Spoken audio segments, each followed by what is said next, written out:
ये Rockwell harden tester है। इसमें जब आपने इसको जब स्टार्ट करना है, आपने इसे टेस्ट लेना है, तो हमने इस पर प्राइमिंग के लिए हमने इस पर सैंपल रखना है और उस पर हमने 3 दफ़ा डेंट करना है। 3 दफ़ा इंडेंट लेने हैं, कोई भी वैल्यू आए, वाट एवर कोई भी वैल्यू आए, आपने 3 इंडेंट लेने हैं। उसके बाद आपने क्या करना है कि चौथी वैल्यू के लिए आपने जो आपका सैंपल आपने जो टेस्ट करना है, वो आपने ये सैंपल है, ये आपने यहाँ पे रख देना है, ठीक है।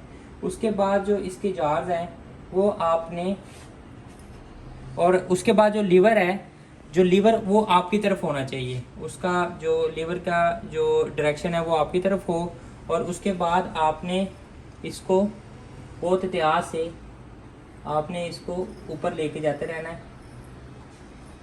और जहाँ पे आपने इंडेंट लिया होगा उसके ऊपर 5 to 6 माइक्रोन आपने क्या करना है, उसके इर्द गिर्द इंडेंट नहीं लेना, उससे थोड़ा सा 5 mm छोड़ के। हाँ जी, उससे आपने जो है ना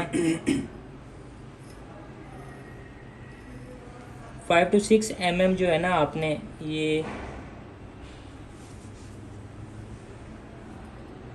ये उसके बाद जब आपने ये फिक्स हो गया, उसके बाद आपने अच्छा ये इसके साथ टच करना है, टच करना है। उसके सिर्फ बाद सिंपल लाइटली टच। हाँ जी, टच करके आपने ये टच कर दिया। उसके बाद ये आपने ये जो इसकी एक ये वाली है, एक इसको क्या कहते हैं, रीडिंग वाली सुई है, ये स्केल है एक, और एक जो है ये इसकी हमारी इंडेंटर की सुई है। इंडेंटर की जो नीडल है, आपने वो नीडल जो है ना वो बिल्कुल इसके ब्लैक के साथ कोइंसाइड करनी चाहिए, और ये वो बड़ी वाली जो स्केल वाली नीडल है वो ब्लैक वाले के साथ कोइंसाइड करनी चाहिए, जहाँ पे ये सेट लिखा हुआ है, ठीक है। आपने क्या किया जी, आपने ये 1 ये 3 दफ़ा जो है ना, ये एंटी क्लॉकवाइज जो है ना, क्लॉकवाइज सॉरी, ये 3 दफ़ा मूव करेगी। अच्छा इन एनी केस ये तीनों दफ़ा मूव करेगी इन एनी केस। हाँ जी, ठीक है। उसके बाद आपने अच्छा मतलब इसे हम थोड़ा सा टाइट करेंगे तो ये मूव ये टाइट बहुत स्लो से होता है, टाइट नहीं इतनी जोर से नहीं होती, बहुत स्लो है। उसके बाद आपने मतलब इसे हमें टाइट ही करना हाँ टाइट ही करना है, ये क्लॉकवाइज ये मूव करेगा। उसके बाद ये वाली वैल्यू जो नीचे इंडेंटर की है वो ब्लैक पे आनी चाहिए, बिल्कुल एग्जैक्ट। और उसके बाद जो स्केल की जो नीडल है वो भी ब्लैक के साथ और सेट के साथ आनी चाहिए, ठीक है। और हमने जो बी स्केल लेना है वो बी है, इसमें कंफ्यूज नहीं होना स्केल के अंदर कि जो जीरो है ना वो जीरो के साथ ये कोइंसाइड होना चाहिए। यहाँ पे 30 भी लिखा हुआ है, आपने उससे परेशान नहीं होना, ठीक है ना जी। अब हमने क्या करना है, उसके बाद हमने अब इस पे परफॉर्म करना है। टेस्ट परफॉर्म करने के लिए ये हमने इसका प्लंजर दबा देना। जब प्लंजर दबाया, ये सुई एंटी क्लॉकवाइज रिवर्स आ रही है। अब ये एक दफ़ा एंटी क्लॉकवाइज पूरा मूव करेगी, उसके बाद एक वैल्यू हाफ एक वैल्यू के पास आके जो है ना दोबारा रुकेगी। आप ये देखिएगा ज़रा।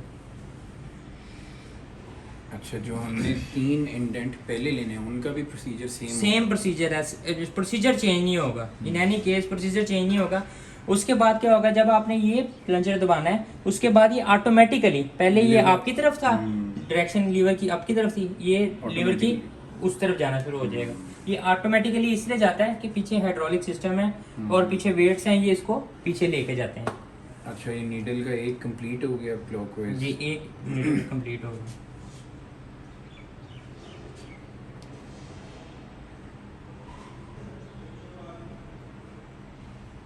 थोड़ा सा पीछे करेंगे, थोड़ी सी पीछे।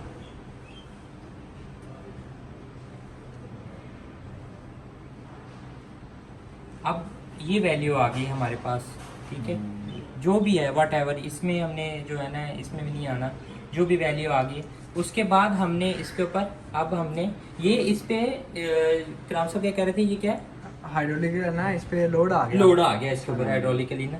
तो उसके बाद हमने अब ये इसके ऊपर इंडेंट जो है ना जी, अपनी तरफ इसको हमने लीवर को अपनी तरफ करना है, वो हमारी वैल्यू आ जाएगी, ठीक है। ये वैल्यू आएगी 46 पॉइंट समथिंग HRV। हाँ HRV।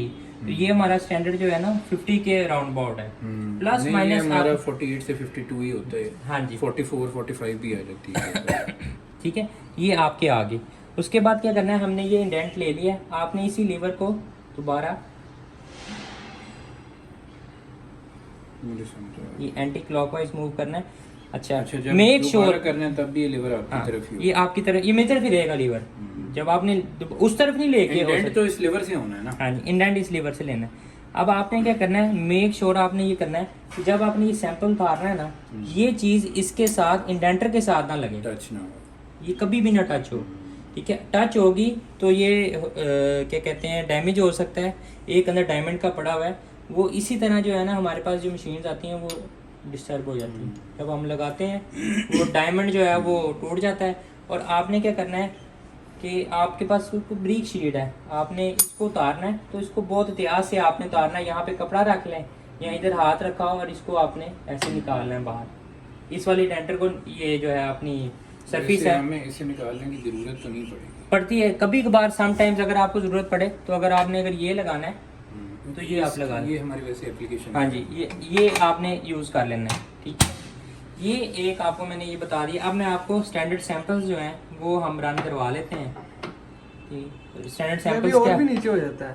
ये हाँ, जी, ये स्टैंडर्ड सैंपल है 30.4 का। एक सेकंड। एक जरा ये मैं करूं कंडक्ट। हाँ जी, हाँ जी, ये अब आप नहीं करना है। ये 30 का सैंपल है, अब आप इस पे करें। अब आपने ये लीवर हमारी आपको तरफ मैंने है। जो प्रिकॉशंस बताई हैं वो आपने देखनी है कि लीवर लीवर आपकी हमारी तरफ है। और ये जब आपने इंडेंट लेना है जो वो 5 mm का गैप हाँ देखिए। जी 3 to 5 mm